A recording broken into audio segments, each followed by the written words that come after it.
श्रेष्ठता मात्र शस्त्र विद्या जानने से या गुरु भक्ति करने से या दान पुण्य करने से नहीं सिद्ध होती। एक मनुष्य श्रेष्ठ बनता है अपने सभी गुणों से, केवल एक या दो से नहीं। अर्जुन को श्रेष्ठ कहने के कई कारण थे। अर्जुन को प्राचीन ऋषि नर का अवतार माना गया है। नर व नारायण दो भाई थे जिन्होंने अपनी इंद्रियों व अपनी सभी इच्छाओं पर विजय प्राप्त की थी। दानव सहस्त्र कवच से इनका युद्ध भी मानव कल्याण के लिए था, स्वयं अपने लिए नहीं। ऐसे श्रेष्ठ मनुष्य का दूसरा जन्म था अर्जुन। अर्जुन का समस्त जीवन ही निष्काम कर्म योग की साधना है।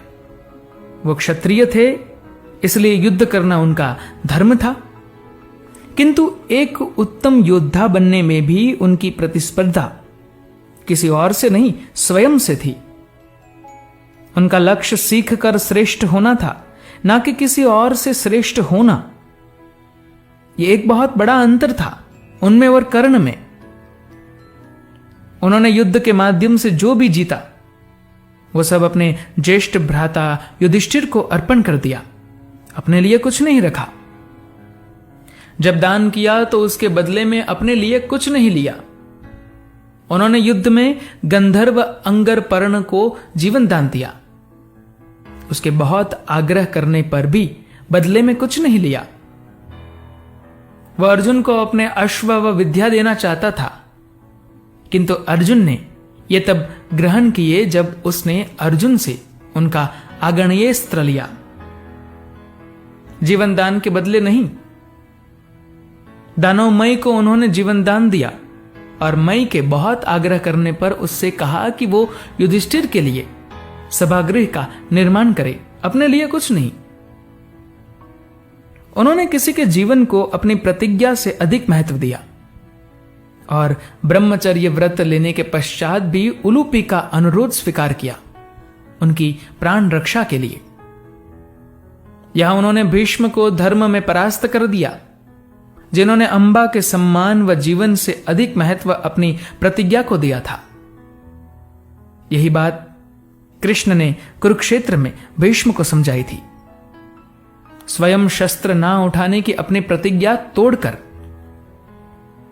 महाभारत का युग स्त्री प्रधान नहीं था, और ऐसे युग में अर्जुन नारी का सम्मान करना, उसकी इच्छाओं का आदर करना, उसे बराबरी का दर्जा देना, ये सब बखूबी जानते थे।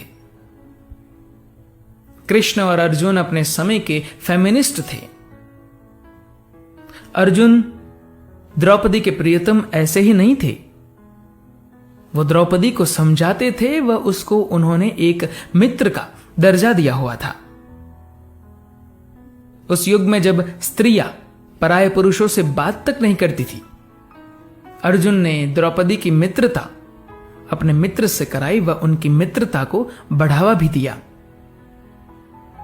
अपनी पत्नी चित्रांगदा के पिता को उन्होंने वचन दिया था कि उनके विवाह से उत्पन्न पुत्र उनका वारिस होगा व अर्जुन उस पर अपना अधिकार नहीं जताएंगे। अपने अन्य सभी पुत्रों का वध हो जाने के पश्चात भी अर्जुन ने इस वचन का पालन किया व बभ्रू वाहन पर अपना अधिकार नहीं जताया। चित्रांगदा जब भी उनके पास आई, अपनी मर्जी से आई। उलूपी के अनुरोध पर उसके साथ एक रात्रि व्यतीत करने के बाद भी उन्होंने उसे पत्नी का दर्जा दिया। वह उलूपी उस एक रात्रि के पश्चात वर्षों तक अर्जुन की प्रतीक्षा करती रही। महायुद्ध के पश्चात उनकी चारों पत्नियां हस्तिनापुर में एक साथ रहती थी, किंतु तब भी द्रौपदी के हृदय में उनके स्थान को कोई नहीं डिगा पाया। यह तो उनका प्रेम व सम्मान अपनी पत्नियों के लिए था। कृष्ण की पत्नी सत्यभामा उनकी मित्र थी। स्वर्ग की अप्सरा उर्वशी, जिसको देख ऋषियों का तप भंग हो जाता था, उसे देख अर्जुन को अपने पूर्वज राजा पुरुरावस स्मरण हो आई, जिनसे उर्वशी ने विवाह किया था, और उन्होंने उस सुंदर अप्सरा में भी मां के दर्शन कर लिए। दुर्योधन की घोष यात्रा के दौरान उसका युद्ध गंधर्वों से हुआ व उन्होंने उसे व कुरु स्त्रियों को बंदी बना लिया। अर्जुन ने गंधर्वों को परास्त कर उन्हें छुड़ाया व द्रौपदी के अपमान का प्रतिशोध उन स्त्रियों से लेने के विषय में सोचा तक नहीं। वह उन्हें सम्मानपूर्वक हस्तिनापुर भिजवा दिया। अर्जुन ने सदैव बड़ों का आदर किया, चाहे वो बाल्यकाल में अपने पिता पांडु से उनका विशेष स्नेह हो या भीष्म में पांडु की छवि देख उनसे किया स्नेह, चाहे वो द्रोण को भगवान के समकक्ष रख आदर देना हो या युधिष्ठिर के कहे हर वाक्य का पालन करना। अर्जुन के ऊपर अपने बड़ों का अनादर करना या उनसे असत्य कहने का दोष कोई नहीं लगा सकता।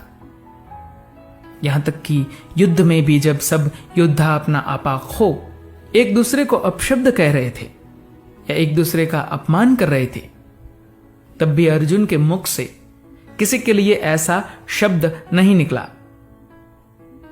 युद्ध को उन्होंने कर्म समझकर किया, किंतु स्वयं उससे दूर रहे। गीता उपदेश तो उन्हें महायुद्ध में प्राप्त हुआ।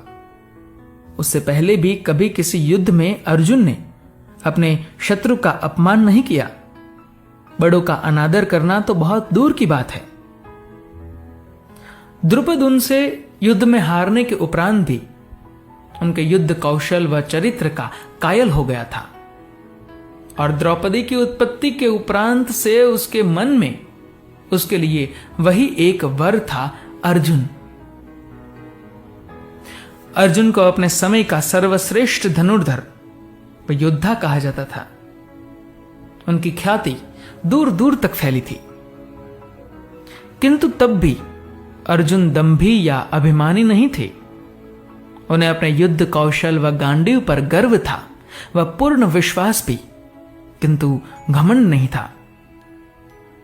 अपने हर विजय का श्रेय उन्होंने अपने गुरु को दिया व महायुद्ध की जीत का श्रेय कृष्ण तथा शिवजी को। अपने इंद्रियों को अपने वश में कर लिया था अर्जुन ने। महादेव को प्रसन्न करने के लिए उन्होंने कठोर तप किया था, जिससे उत्पन्न गर्मी से परेशान होकर उस पर्वत पर रहने वाले ऋषि स्वयं शिवजी के पास गए थे अर्जुन का तप बंद करवाने। स्वर्गलोक में इंद्र ने उन्हें अपने साथ अपने सिंहासन पर बैठाया। वह उनसे कहा कि वो उनके साथ स्वर्ग में रहे, किंतु कर्तव्यपरायण अर्जुन ने मना कर दिया कि उन्हें देवीय शस्त्र सीखकर वापस धरती पर अपने परिवार के साथ वनवास में रहना है। जिस स्वर्ग को पाने के लिए लोग दान पुण्य करते हैं, त्याग करते हैं, कष्ट झेलते हैं, जिस इंद्रासन को पाने के लिए दानव कठिन तप करते हैं, वह फिर युद्ध। अर्जुन ने उस स्वर्ग व इंद्रासन को ठुकराने में एक क्षण भी नहीं लगाया। अर्जुन ने कोई एक या दो अच्छे कार्य नहीं किए, परंतु अपना संपूर्ण जीवन एक कर्म योगी की भांति जिया। राजकुमार होते हुए भी अपना अधिकतर जीवन या तो वन में व्यतीत किया या रणभूमि में, किंतु ना कभी भाग्य को कोसा ना किसी और को। सदैव उसे अपना कर्तव्य माना। कभी किसी से कटु वचन नहीं कहे, कभी किसी का अपमान नहीं किया, कभी कोई अधर्म नहीं किया। लोग समझते हैं कि अर्जुन को कृष्ण ने चुना इसलिए वो श्रेष्ठ है, किंतु सत्य यह है कि कृष्ण ने अर्जुन को इसलिए चुना क्योंकि वो श्रेष्ठ है।